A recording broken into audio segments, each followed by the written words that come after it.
In the next 60 minutes here on Newsnight, National Coalition for Proper Human Sexual Rights gives Parliament 2 weeks to act on anti-LGBTQ bill as it threatens nationwide action over further delay. We have the very latest for you. Also tonight, Minority voices strong dissent over Attorney General Dr. Dominic Ayine's public comments on state prosecutions, describing them as unconstitutional, biased, and nothing more than cheap political expedience. We believe in accountability. What we are against is the biased press trial which the Attorney General seems to reveal in to the extent that he's virtually pronouncing the guilt of accused persons even before they get a chance to open their cases before the court. Competent agents don't prosecute their cases in the court of public opinion. We have details, plus we'll tell you what to expect from the minority in Parliament when the Chief Justice nominee, Justice Baffoe-Bonnie, appears before Parliament's vetting committee. Boycotting is out. So categorically, you will not boycott it? We will not boycott it. Anybody who is expecting us to boycott, I say here and now, we will never boycott it. So what will you do instead? We will do what is right. He himself must know that there is a Chief Justice. And who is the Chief Justice? Also, Ghana marks Cedi at 60, with the governor of the Bank of Ghana speaking words of optimism about the country's economic prospects. The evidence is compelling. Headline inflation is now at 9.4%. The cedi has appreciated by 37% as at October 17. And according to the World Bank, it is the best performing currency in sub-Saharan Africa. But is this the start of a new era of growth and prosperity? We speak to Ranking Member on Parliament's Finance Committee, Kojo Oppong Nkrumah, and an Economist and Finance Professor, Professor Godfred Bokpin. In business, Finance Minister urges Ghanaians and businesses to uphold Cedi as sole legal tender. More from the Cedi at 60 celebrations. And in the NSMQ, Twin Power propels Aburi Girls SHS to their first quarterfinal since 2018 after a comeback victory over Apam SHS and Konongo Odumase SHS. Work equals pressure times changing. Yes, Aburi Girls. Isobaric process. That is correct. At the beginning, it seemed like we were losing, but out of nowhere, God just turned everything around. We are very glad, and we have details of these headlines coming up shortly on Newsnight. I am Pearl Ofori. My name is Mensah. We'll take your comments also tonight, 055-111-11997. And Pearl, let's start from Parliament, where the minority is lashing out at the Attorney General, Dr. Dominic Ayine, over his recent public pronouncements on ongoing state prosecutions. The AG's press briefings have sparked a firestorm, with a lawyer to the minority describing this press briefings as unconstitutional, biased, and nothing more than cheap political expedience. Well, the latest is the allegation against former CEO of the National Buffer Stock Company, who has been accused of misappropriating over 78 million cedis from the accounts of the company. The couple have been accused of blowing the fortune on property, including buildings, cars, expensive watches, bags, among others.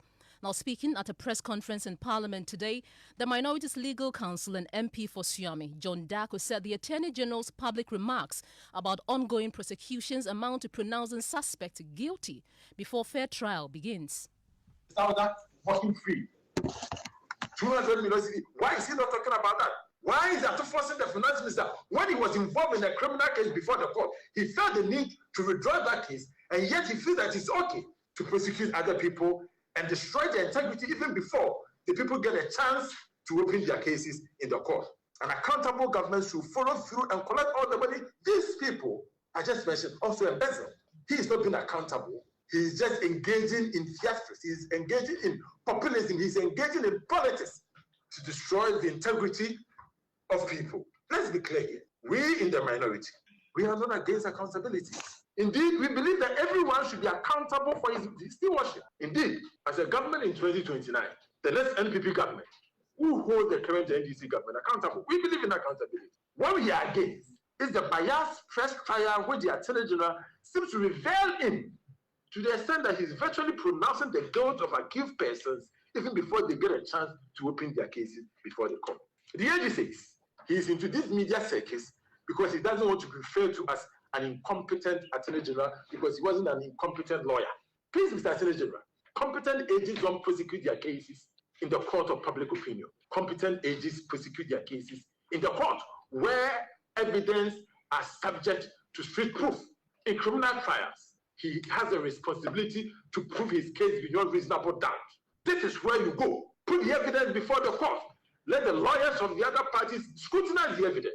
If it stands the test of time and the court pronounces them guilty, so be it. Why do you bring the evidence to the media for just this media circus to destroy the image of people even before they get a chance to open their defenses? Well, beyond the alleged abuse of the right of the accused persons, John Darko says the AG's action is also a gross breach of the 1992 Constitution. When you got the opportunity to question him, put it to him. Let him understand that this is not right. How do you pronounce the guilt of people even before they get a chance to open their cases? We must all rise up against these issues. These constitutional violations of this administration should not be countenanced, shouldn't be tolerated. And it is gradually tearing down our constitutional guardrails. And the fact that we allow this destruction to continue means that we are removing the limited government that the people of Ghana voted for. Our constitution requires that we are restrained. And when a government is restrained, it is to protect the dignity and integrity of the people.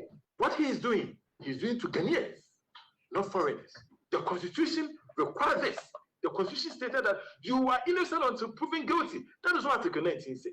And if a particular government official continues to violate this constitutional guardrail and actually says that people are guilty until they are proven innocent, it is a violation of the Constitution and we must rise up against it. Well, the minority leader himself, Alexander Fenyo-Marking, has also been taking on the Attorney General.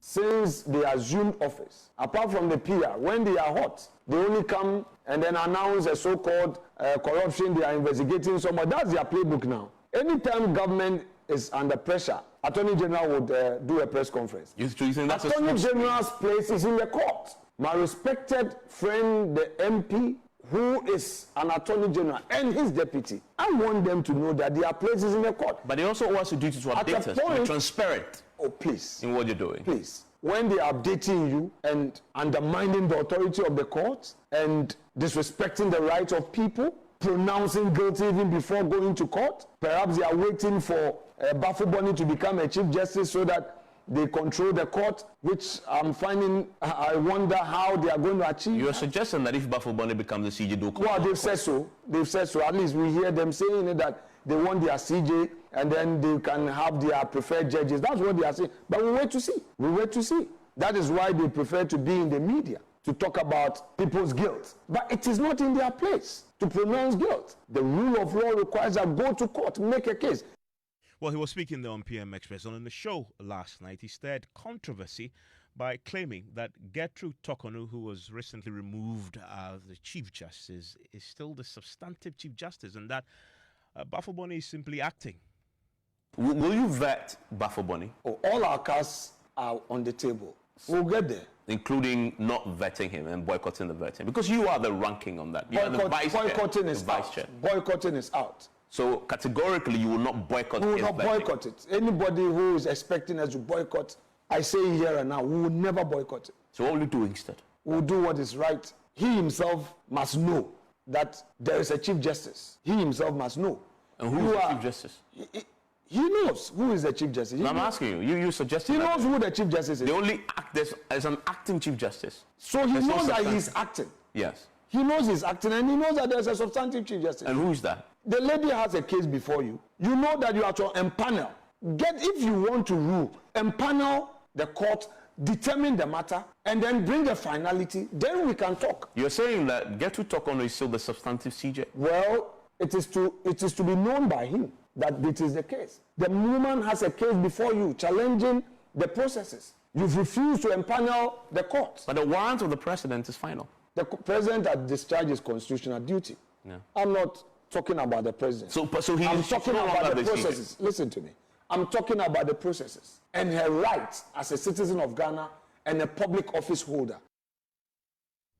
Let's bring in John Darko, MP for Swame. He is the counsel to the minority. Joins us on the line right now. Mr. Darko, thanks for your time here on Newsnight. You criticize the AG, but the AG is acting on our behalf as the people.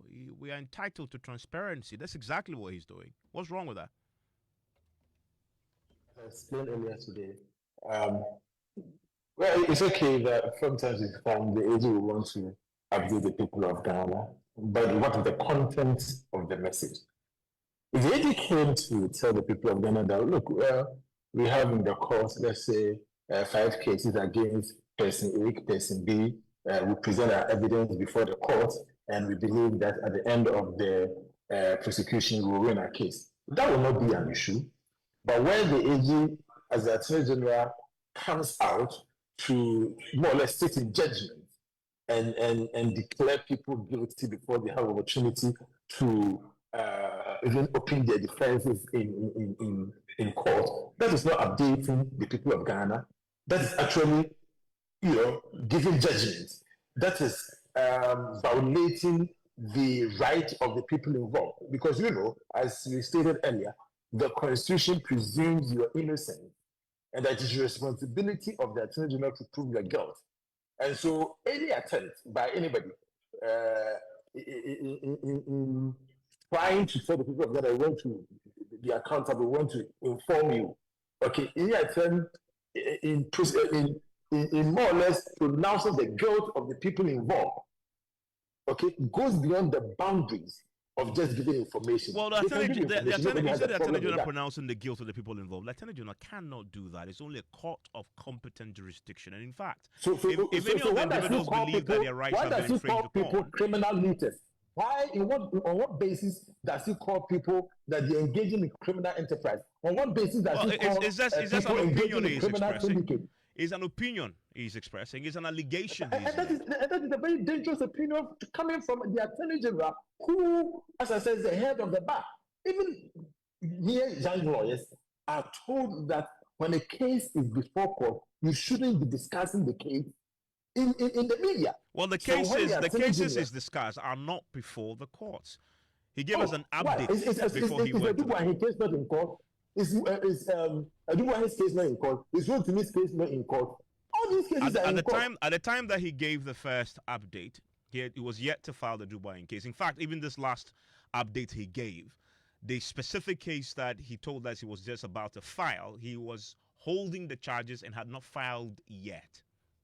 Listen, when he went out there to make this pronouncement, what was the basis for it? In your mind, I asked the journalists today, that in your mind, do you believe that Wontumi is guilty of the crimes he's been charged? In your mind, do you believe that Hanan Wahab is guilty of the charges he's been charged? In your mind, do you believe that Dubuahin and Giftuawai and all these people are guilty of the charges preferred against them? You believe so because the Attorney General consistently pushed the narrative that these people are guilty. He's calling them criminal looters. He's calling them people engaging in criminal syndicate. And for an ordinary person, the assumption is that these people are already guilty. And we said an example that, look, if we go to other jurisdictions where a particular case receives such media attention, especially coming from the Attorney General of the Republic, you rather move the case to a different venue to avoid taking the jury pool. But here in Ghana, in such cases, it is not trial by jury and judge. The judge sits as a trial of fact and law. And so the judges are listening to our media discussions. The judges are listening to all the media discussions. The judges are listening to the Attorney General. They've been listening to all the things the Attorney General has said. Don't you think that they can also be tainted? They are human as we are. We attend the same social gathering, and even their family members ask them about the cases. Yeah, I mean, Mr. Darko, if what you say is indeed what it is, that indeed amounts to defaming the individuals in question, because to accuse somebody of a crime is a serious accusation indeed. These individuals know they have a recourse to the courts. They can't take a defamation case against the Attorney General. What is stopping them? Listen, these people have to present their case to the judge in the criminal trial. The case is yet to start. Do you want them to come and put their cases out there, their defense out there in the public domain? Ask any lawyer what he sought, whether he will ask his clients to put their cases out there in the public domain. You cannot do that. No lawyer will advise any client who is facing criminal charges to do that. You understand? So they are limited, and it is not a time for any lawyer to advise such persons to file defamation suits against the Attorney General. It is not right. Look, we as a people, including you, my brother who is asking the question, our interest must at all times to protect the individual. And that is why when it comes to the criminal prosecution, the Republic has to prove the case beyond reasonable doubt, because it is the whole country going against one individual. And so our interest should be to protect the individual liberty. That is why our Constitution gives all these protection for an accused person. That is why the Constitution says that you are innocent until proven guilty. Do you understand? So one person, you want the person to be fighting in court against the Attorney General in a civil matter, and then again be fighting in court against the Attorney General in a criminal matter. Then how then do you talk about protecting the rights of that individual? We cannot be doing that. Rather, we should be protecting the individual, the rights of that individual. And I believe that you and I should all fight for the small. I believe we may have lost him now on the Zoom connection. We'll try and all my people who suffer when the Republic goes against us in this way. Mr. Jack, just a quick question for you. So, moving forward, how do you think the AG should communicate progress on high-profile cases without, of course, breaching fair trial principles? And I believe that these are the things we should be asking the Attorney General. We are ready to provide a solution. The Attorney General can come in and list the cases that are in court and give an update by saying, for instance, that in Republic versus Untrumi, we are in court, the case we have reached CMC.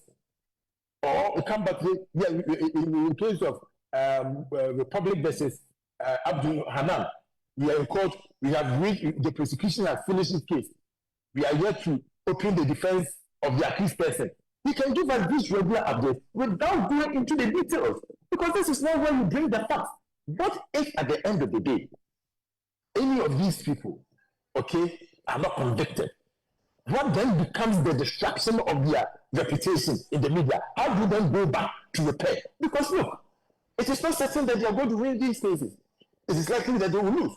So when, for instance, and I'm giving an example, Abdul Hanan wins his case, how is the Attorney General going to react to all the things he said about him?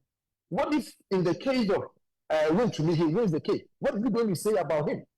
You understand? It is the reason why, as an Attorney General, who is supposed to be at the head of the bar, who is supposed to hold the ethics and standards of the bar, should refrain from making comments like he's been making around. And very quickly, Mr. Dako, the Attorney General is an MP. His office and himself is subject to Parliament.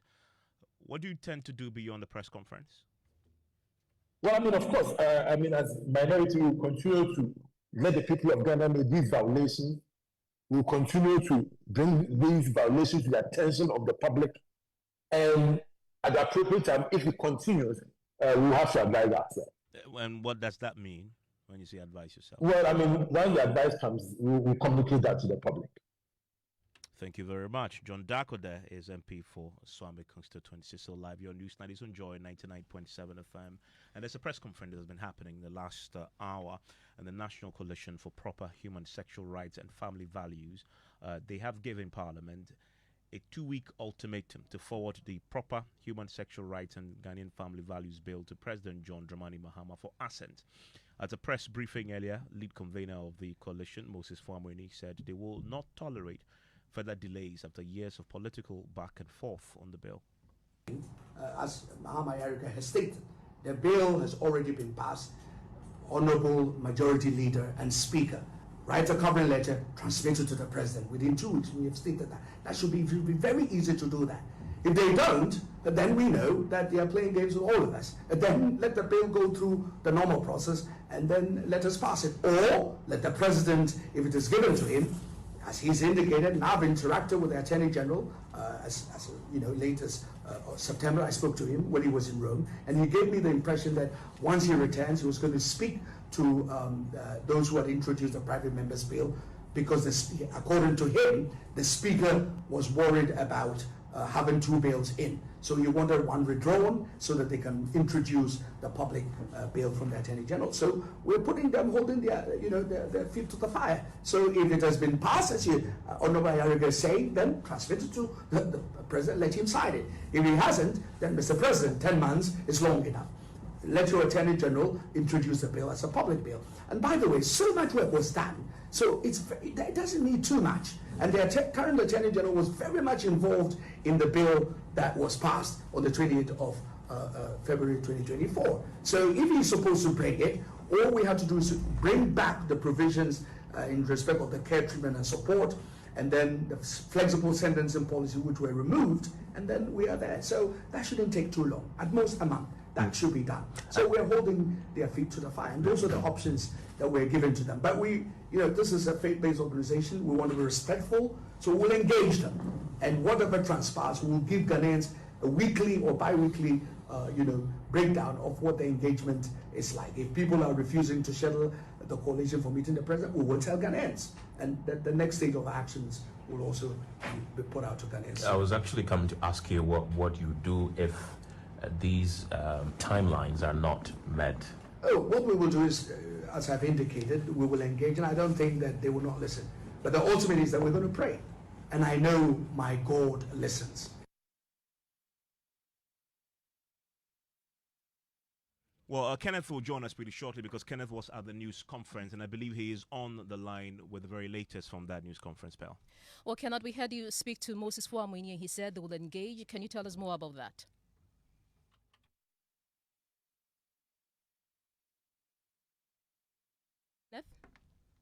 And majority side of the House before they held that particular press conference. But they say they are seeking further audience with the president because the last time, according to them, that they met with the president on this particular subject was in January when he took office. And since then, they've met the chief of staff once as well.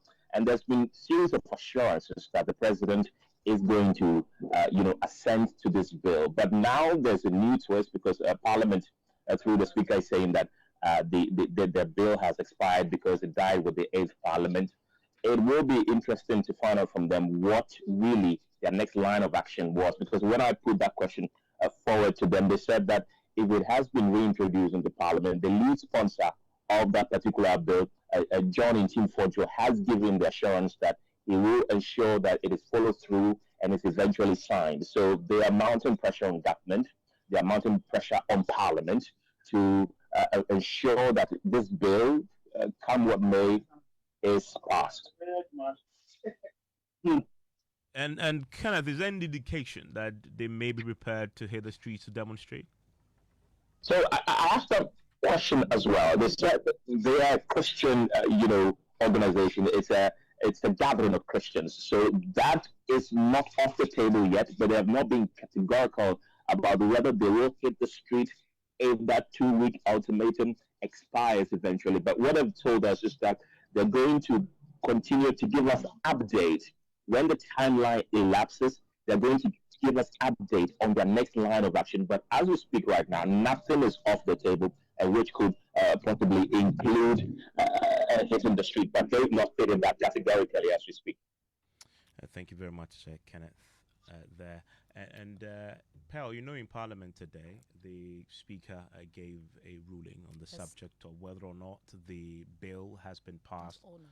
And he says it hasn't been because it died with the last Parliament, and so everything needs to start afresh, which is where we are tonight. But yesterday on PM Express, Alexa Nathaniel Marking made some disclosures on what happened last year in the lead up to the 2024 elections. One of the things he disclosed was that at a very senior level, both within the NDC and the MPP, they had a consensus on this particular bill to compromise on its key provisions because they both agreed that it has serious international implications that will be inimical to Ghana's fundamentally economic interests. And he was expecting that both sides going into the elections would have proceeded with some amendments as part of that compromise. And he suggests that there was some betrayal down the line because the NDC side found it to be politically very juicy, and so they milked it for that purpose. Listen to him. at the highest level, we engaged them. I repeat, at the highest level. And there was that consensus that considering how the international ecosystem will react to this, we should tread cautiously. Then at the leadership level in Parliament, there was also a certain level of understanding. They also expressed their own concerns that, look, this is something that they have put out. So to chicken out that there's already an existing law will be difficult. So we had to go back and still discuss back and forth. And then the final consensus was that, okay, look, by our Ghanaian value system, we don't really agree to this gay rights, etc., etc. So some individuals who were pushing a certain agenda against the country, the stakeholders, we sat with them. And I was a leader of government business then. And we had several discussions. In the end, the compromise was that, okay, you can pass your law, but the bit of incarceration, the post-conviction sentencing, where the person will be incarcerated to go to jail, because the country itself is moving away from a post-sentencing custodial to non-custodial to a non-custodial sentencing regime. That would be a safe landing for all parties. So if you check the Hansard, I filed a motion to amend that bit so that all others remain. That one to last minute, our friends hit us hard. And that hot afternoon, like you said, I wasn't a lucky man. Assumed leadership in a 137 at that tail end of the regime, the administration. It was not easy for me, all right? My friend Ato Forson could not look me eye to eye. I would call Ato, he would look elsewhere. The chief whip, Kwame, I would go. I was literally crying. Kwame, let's save our country. He will look you and say, Kwame now, you know, it's not me. Oh. Then they will be tossing you, go here. Go and see this, our big man. You go there, midnight, early morning. You go and wait. They say, oh, okay. Then last minute they say, oh, it's our boys. It's our, you know that kind of plausible deniability, that game, eh? They will say, oh, it's the back bench. Then some judge will come in, I'll call some. You, at least let's compromise on this. Then you also, I'll get back to you. I need to talk to my bosses. Meanwhile, the same bosses are saying you are the problem. Look, it was not easy for us. And you hear that the minority leader, Alexander Penyomakin, this is, of course, a news night, and James Ayine is here with business. All right, coming up in business this evening, Finance Minister urges Ghanaians and businesses to uphold Cedi as sole legal tender, and Cedi records one of its strongest performances as $1 equals 12 cedis, 10 pesos at various forex bureaus. Business News on Newsnight is brought to you by MTN Business. Welcome to the new world of business. Kingdom Books and Stationery, the #1 stop shop for all of its essentials, Syntex tanks and Pepsodent Herbal and Charcoal. Welcome back to Business on Newsnight with me, James Ayine. We settle for the details now. Finance Minister Dr. Ato Forson is urging Ghanaians and businesses to uphold the Cedi as the only legal tender for all transactions. Speaking at the Cedi at 60 celebrations in Accra, Dr. Forson said supporting the use of local currency is essential to maintain stability and strengthen national confidence in the economy. Here is more. At the Cedi at 60 celebrations in Accra, the Finance Minister, Dr. Ato Forson, appealed to Ghanaians to uphold the Cedi as the only legal tender for all transactions. As citizens, we have a role to play. Pricing of goods and services in foreign currency, the US dollar. As Ghanaians, the Ghana Cedi remains the only legal tender. The US dollar is not our currency. the cedi is our only currency. Vice President Professor Nana Jeno-Poku-Agyeman said, sustaining recent stability of the Ghana cedi requires a collective national effort. I encourage the Bank of Ghana to work more closely with businesses, banks, and innovators to make it easier to transact in cedi at home, online, and across borders. Ladies and gentlemen, restoring confidence in the cedi is also a national responsibility.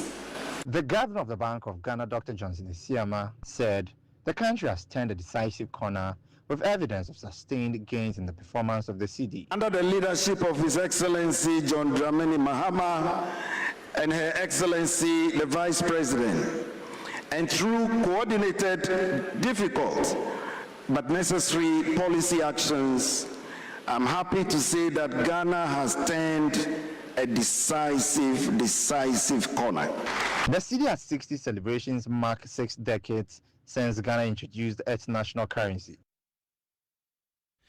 Meanwhile, the cedi has recorded one of its strongest performances as $1 equals 12 cedis, 10 pesos at the Forex bureaus. The following report has more. The Ghana cedi posted one of its strongest performances in recent months over the 2-week review period. This was supported by improved market sentiment and steady central bank interventions. The cedi appreciated to 10.85 Ghana cedis per US dollar on the interbank market. Retail market activity reflected similar momentum, with the cedi advancing 6.53% against the US dollar to close at 12 cedis 25 pesos. And that was a business desk report. Now, the secondary bond market turnover has declined by 36.73% week on week to 1.54 billion Ghana cedis from 2.43 billion Ghana cedis the previous week. The following report has more. The 2027 to 2030 bonds continued to anchor market activity, accounting for 71.20% of total volumes at a weighted average yield of 15.30%. The 2031 to 2038 maturities followed, jointly contributing 29% in volumes traded at a weighted average yield of 15.93%. Databank anticipates a modest uptick in market activity as assets managers rebalance portfolios ahead of the month end. However, trading sentiment is expected to remain measured, with investors adopting a cautious stance pending fiscal direction from the upcoming 2026 budget presentation. And that was a news desk report. Now, Shipfast Cargo and Logistics has pledged to promote efficient and easy logistics in Ghana's trading ecosystem. The company will showcase international pickups and delivery solutions at the EcoBank Joy Business SME Fair on October 31 to November 2nd at Good Park, adjacent to the Accra Mall. Ahead of the fair, Chief Executive of the company, Samuel Owusu-Ansah Edu, said potential customers are assured of quality service delivery from the entity. At the cedi at 60 celebrations in Accra, the finance minister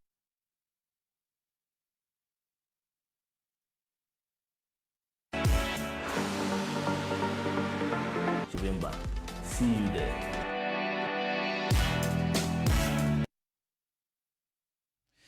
Samuel Owusu-Ansah Edu as the Chief Executive of Shipfast Cargo and Logistics, speaking ahead of the EcoBank Joy Business SME Fair, which starts from October 31 to November 2nd at Good Park, adjacent the Accra Mall. And that's all for business on Newsnight with me, James Evans. Thank you very much. Now, Evans, 60 years ago in July 1965, Ghana introduced the cedi to replace the Ghanaian pound and shilling, marking a defining moment in its post-independence identity and economic sovereignty. 6 decades on, the cedi has evolved through 4 currency changes, 5 major devaluations, and redenomination, reflecting the country's long battle with inflation, fiscal indiscipline, and currency instability. Well, today we've been hearing from the governor of the central bank, Dr. Johnson Isiama, at the cedi at 60 celebrations, and he says the country has turned a decisive corner after years of turbulence, citing recent economic gains in macroeconomic indicators. We'll listen to him pretty shortly, but first, let's take a look at the journey of the Ghana cedi over the last 6 decades in the following report. And my colleague Adobia will bring us that report pretty shortly. It's a fascinating one. I learned a lot of history from there. including Dede Ashikinshan. I'll tell you the story right after you listen to the details. Money, they say, makes the world go round, but it also tells a story of independence, leadership, and identity. Today, I take a step back in time to explore the people behind our city. I have come to meet Niodoe Glover, General Manager at the Artists Alliance Gallery. He'll be walking me through the evolution of Ghana's currency. So we have most of the old currencies as far as that of the pound to the present stage. We have that of the pound here. Immediately, we took over from the British. We changed to the Ghana Cedi, which has Kwame Nkrumah's head on it. This money was used while Kwame Nkrumah was in power.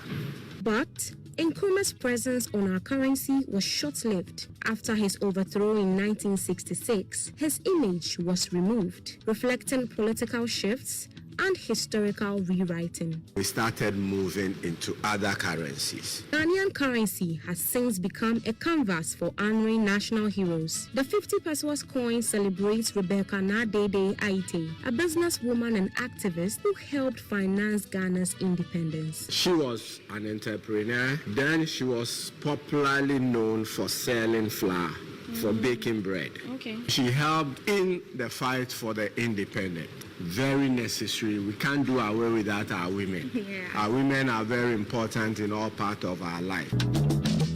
Beyond individuals, Ghana's banknotes also highlight national landmarks and industries. The Larabanga Mosque, cocoa farms, and the Akosomo Dam all appear on different denominations, symbolizing our heritage and economy.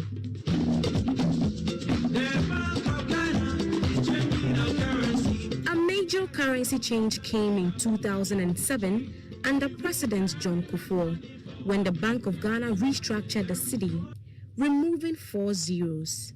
The 10,000 cedi note became today's 1 cedi. Through every redesign, Ghana's currency has remained a reflection of its history, struggles, and triumphs. But one thing remains constant. It is simply the cedi, not the Ghana cedi. But how did the name cedi come about? Our present money cedi is the name of a shell. The cowries. The cowries. Cedi. Cedi. Okay. And we today use it as our money. From political icons to national landmarks, Ghana's currency carries a legacy beyond its value. The next time you hold a cedi note, take a moment to appreciate the story it tells. My name is Adobia Asare for JoyNews, Accra. The Bank of... Do you remember the song, though? That was one of the famous songs ever to promote a government policy. The value is the same. Can you song. sing it? Of course I can. Okay. I'll How does it serenade you start? later. Don't worry. I mean, how much are you paying, though? But we've been hearing from... Any amount you ask for. Any amount? You ask for. A blank check? Or a blank check. Okay. Well, I'll report to our listeners tomorrow. Well, we can now hear from the governor of the Bank of Ghana, Dr. Johnson Esiama, who says that through painful but necessary policies under President John Dramani Mahama, the cedi is performing well.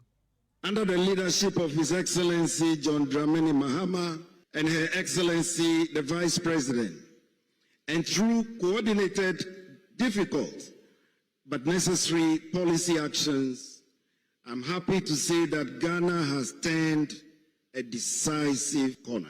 And indeed, the evidence is compelling. Headline inflation is now at 9.4% as of September 2025, and we expect it to end the year even far lower. The cedi has appreciated by 37% as at October 17, and according to the World Bank, it is the best performing currency in sub-Saharan Africa. Our gross international reserves are currently around $12 billion, which is providing a robust cushion against external volatility and restoring our investor confidence. So these gains are not by accident. They are the result of hard, sometimes unpopular, but principled decisions that we've had to take. And so today, as we celebrate 60 years of the cedi, we do so not out of nostalgia, but from a place of hard-won stability and cautious optimism. Let's bring in Kojo Oppong Nkrumah. He's a ranking member on the Economy and Development Committee. And Kojo, thanks for your time here on Newsnight. The governor says that Ghana has turned a decisive corner. You agree?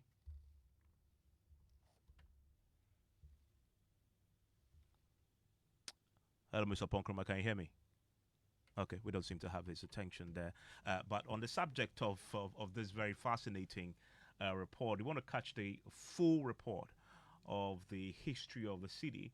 And you'll hear the story of that very powerful Ghana woman somewhere in Jamestown who was very instrumental in financing some of the political leaders there and her role in that whole struggle.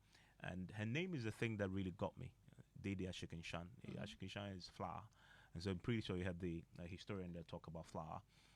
And that story is fascinating indeed. And it's across our social media platforms. So live here on Newsnight on Joy 99.7 FM.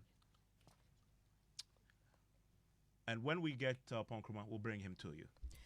Before that, a group of 62 current and 34 former youth organizers and their deputies of the NPP have come together to express their collective displeasure over what they claim is a deliberate attempt by Dr. Brian Acheampong to smear the candidacy of Dr. Bawumia with lies and unfair accusations.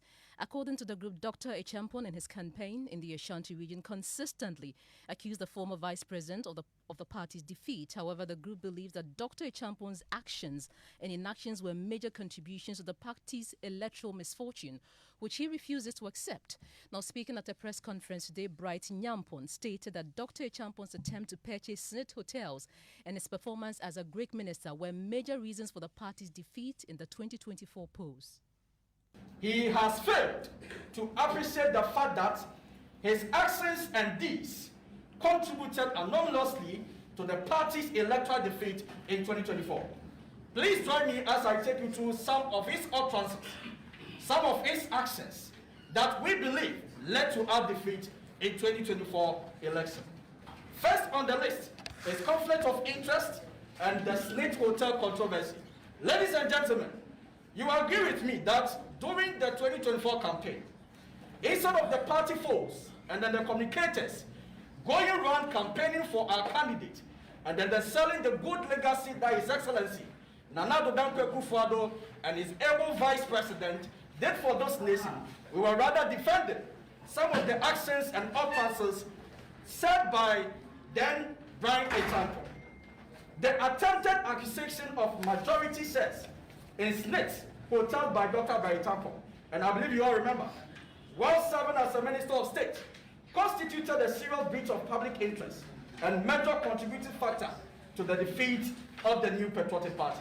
If we were to be there, would you have voted for the NPP? Interestingly, this same person is going around the country blaming Dr. Mahmoud Bawumia for the underperformance of the economy when he failed woefully to manage the agriculture sector. What a fallacy. So the accusations and counter-accusations is, as they call it, silly season within the NPP ahead of the primaries. One of the other accusations that they leveled against Brian Acheampong is that he's shown undemocratic tendencies which could affect the party's fortunes if he's elected flag bearer. Pearl. And joining us right now is Pius Anam Hajida, and he's spokesperson for Brian Acheampong's campaign. Good evening and thank you for your time on Newsnight. First of all, I'd like to get your reaction to the accusations leveled against the man you speak for. Well, Paul, good evening to you and to our viewers and listeners. I thank you for the opportunity. I think that it is now tried knowledge that Dr. Brian Acheampong has taken over the Ashanti region. Ashanti region has seen the need to reconnect with our base and to rediscover and even perfect our winning formula. And so no amount of mudslinging, no amount of falsehoods that are being peddled will detract Dr. Brian Acheampong and his team from proceeding along the lines that we are on at the moment. I think that it is unfortunate that some persons will attempt to go along the path that these few young men have selected to go. These are discredited NDC propaganda that is being rehashed. And again, I can report that Dr. Brian Champion's performance at the Agri Ministry was really and truly unprecedented. The cancellation, for instance, of the syndication, that is to his credit. He was sector minister. He led that bold move to cancel cocoa syndication. And of course, the gargantuan, if you may, increase in the cocoa pricing in this country. At the time Dr. Brian Champion assumed office as sector minister responsible for agri, a bag of cocoa was selling for about 800 Ghana cedis. By the time he left, it was now selling at 3,100 Ghana cedis. I mean, this is a major achievement of the NPP, and Dr. Brian Champion was the person who led the efforts. Again, the dry spell intervention of the distribution of fertilizer was a huge success. Of course, understandably, some districts were unable to distribute their fertilizers on time, but that is neither the doing nor responsibility of Dr. Brian Champion. He is not supposed to be the one delivering the fertilizers to the farmers. That is for the local decentralized structures to do. And if there was a collapse in the system or there was a breakdown at some point, that is not the responsibility nor doing of Dr. Brian Champion. So I think that we are going to remain focused. The good people of the Ashanti region and all regions for that matter are listening and paying keen attention to the campaign messages. They have seen that Dr. Brian Champion offers a new breath of life. Hope is being restored. The new patriotic party is being galvanized and repositioned. Dr. Brian Champion has shown that he's a candidate. Well, Mr. Haji, that the group made a number of allegations, one of which is the SNIT hotels issue. We do know that the man you speak for backtracked on that. Would you say that your boss has the character to become the flag bearer of the NPP with all these accusations? Into the gutters this way, but like Dr. Brian says all the time, when they go low, we go high. So we will remain high and we'll keep our focus. Pius, we know that he was a cabinet minister who wanted to leverage his position to acquire a state asset. How do you respond to that? Well, like I said, that's discredited NDC propaganda. Dr. Brian Champion. So how do you discredit that as NDC propaganda, Mr. Hajide? The brand, the Rock City brand, is an identity on its own. The individual Dr. Brian Champion is an identity on its own. That's a company, corporate, registered, has a board of governors, board of directors. They take their corporate decisions, sometimes even against the personal wishes of Dr. Brian Champion. In any case, at the time that Rock City pursued to partner with Smith, when Smith itself had announced their interest to seek partnership, at the time that Rock City declared their intention to partner with Smith, Brian Champion was not even a government or a member or a minister. He became a minister along the line. And when he became a minister, and when these matters were being raised, he then went back to his board, influenced the decision of the board to refrain from proceeding. How that can become an offense, and that can then account for our loss. I mean, I call it discredited NDC propaganda to some of the things that were done against even the flag bearer at the time, Dr. Mahamudu Bawumia, who was accused of having shares and ownership in Haptel, for instance. Mr. Pius Henam Haji, the spokesperson for Brian Champion's campaign, thank you for speaking to us. It's our time for the National Science and Maths Quiz and the latest results we are getting from there.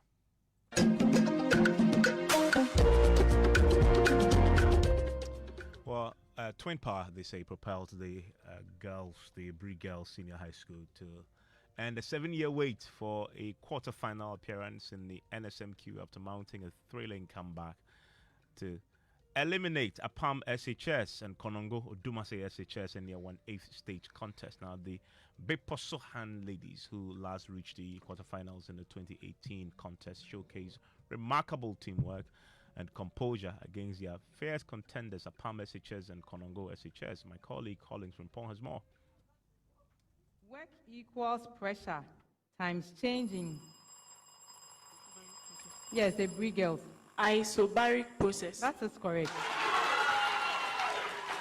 At the beginning, it seemed like we were losing, but out of nowhere, God just turned everything around. We are very glad, and we are very, very, very grateful to God. Now you've been able to move to the quarterfinal. This is the first time since 2018. How are you feeling, and what should we expect from you guys? I am very, very excited. I'm very excited. And yes, we are all also excited.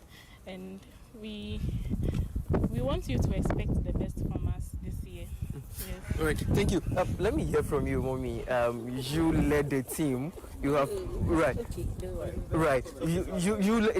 All of you led the team to this point, and you have made history. The only girls' school remaining in the championship moved to quarterfinal, and this is your first time since 2018. Yeah, this is our first time, and I will say that it has been a collaborative effort. So the teachers are training the girls very well, and as I said earlier, they are come ready to go. Whatever instruction you give to them, they are ready to do it. And with their efforts too, constantly they are learning. Every day and night they are learning. And then those who are to set questions for them, proactive questions to test themselves, they are on it every now and then. So I'm sure that is why we have come this far. And finally, it has been the grace of God. We had my colleague Collins Frimpong speaking to some of the contestants at the NSMQ. Meanwhile, in other contests, Opokuwari won their contest to advance to the quarterfinals after defeating Amenfiman SHS and Fijai with 67 points. Accra Academy also won theirs with 48 points against Agri Memorial, Zion SHS and Kwewu Tafo. Now the last round of the contests are underway, and we'll be bringing you updates here. Enjoy them. Just a couple of messages on our social media platforms just before we exit. And this one says, I am Eben. He's from Kwabenya. Cedi at 60. Thanks to Aban Papa, that at age 60, Cedi has gained momentum to stand with other currencies. And this one from Pearl, your namesake in Kumasi, Pearl. He says there are some actions that when you hesitate in taking them, they become difficult to take once external influence starts piling up. This LGBTQ thing is one of them, which is why Professor Mills of blessed memory didn't hesitate to shut it down immediately it showed its head. And that's it for News Night tonight. My name is Mensah. And I am Pearl Ofori. And Pepsi's here with Geek Squad. What are you talking about? Tonight we're talking about passwords. Ah. Oh, I watched a movie this weekend. And and this very old man who runs a very sensitive institution, but he's not adept about what passwords are. What he did was he has his computer and he's written his password and it has a sticker. That's why I want to have this conversation. Exactly. People need to be aware of. And somebody needed to hack the institution. All they did was to just come there and see it and they logged in. Sticky note and that was it. Yeah. That's terrible. But we'll be sharing ways people can create passwords that they don't have to stick on their computers. Okay. Well, stick and stay.